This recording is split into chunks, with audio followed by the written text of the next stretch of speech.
Okay, welcome back. What have we done? Let's take a look at our code. I haven't run it yet, but I did make a change. So we put our move speed up here, and I set that at a default .01 to get so when it initializes, there's some kind of movement. We'll check that out. We'll see if that needs to change. But that should be good enough for now. Down here, we added this times time .delta time to our inputs. That makes everything frame rate independent. And then we also multiply that times our move speed, which is we created a variable up here. We multiply that times our move speed.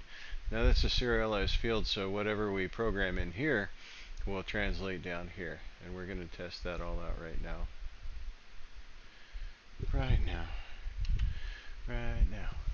Okay, so let me bring up not the hub, I want the window. Okay, and my window. And reloading the domain. Reload your domain. We're going to do a little trick about that. Okay, so let's see here. Munyan. And move speed is 0. So maybe oh, come on now. Okay, I'm guessing that there's a way to okay, anyway. So let's get into our game area. We're pressing and nothing's happening. Okay. So let's try 1. And over here. Yep. So there we're moving. And okay, now we're moving really slowly. So that's why that float that we put in there didn't work so well. So now let's try, well, let's just use let's dial this up about like meow. Okay. Oops, come on. Yeah, so 3, and make it 15 is probably getting up way too much. So that's what this delta time thing that we added in there. If you remember earlier, we were using fractions of like point something, because anything above 1 was way too fast, and anything above half was way too fast. So that's basically about like from like maybe an old computer to a new computer compatibility. Things like one computer would run it so much faster, and the game experience would actually be different. But the time.delta time makes everything frame rate independent, so it runs on the frame rate that it's supposed to. And one computer's not super fast while the other one's super slow. So that's why we did the time.delta time. And then we did the move speed. And let's go back into that and change up our code one more time, because that's we'll leave that as a float, but I'm gonna make it a minimum of 1. Let's go back and run that and see if that does well.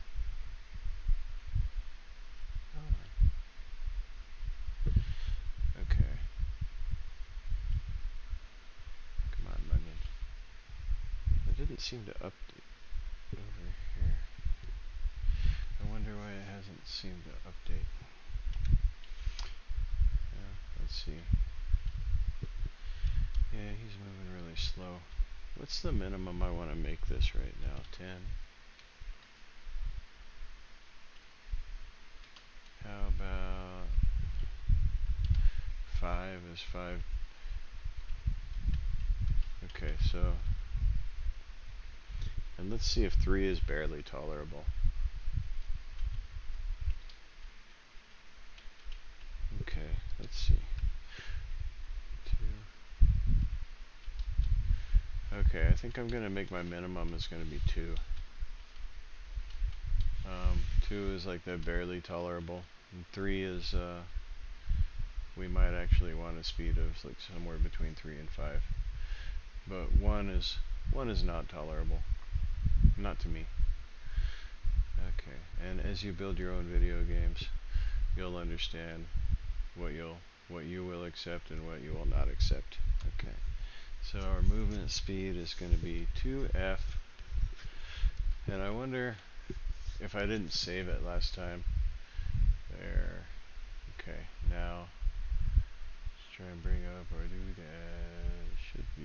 This should change to 2. And it did not. I wonder. I'm not going to check it now, but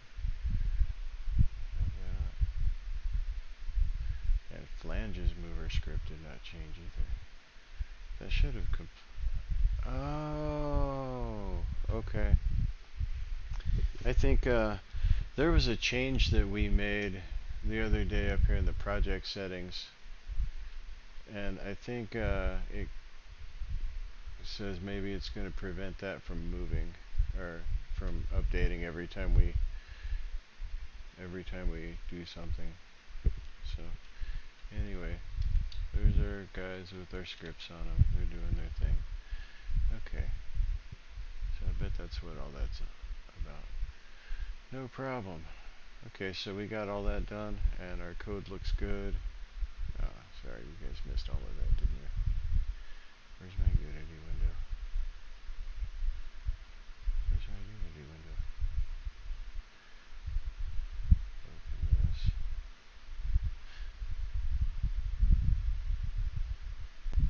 Huh.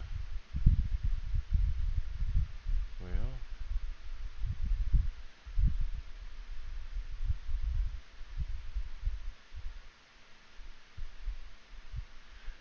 Oh gosh, I'm sorry guys. Alright, so there's my Unity window. For whatever reason I lost my link to it, so when I thought I had brought it back up, you were looking at VS Code, and I was over here doing crap like this, you know, like, hey,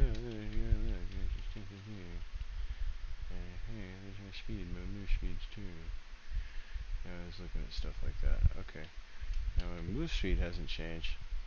Look at flange down here. So yeah, we did a setting where when we update these, they don't change unless we set them to that. Otherwise, they'll probably load up the first time the script loads up. But we'll look more into that in the future.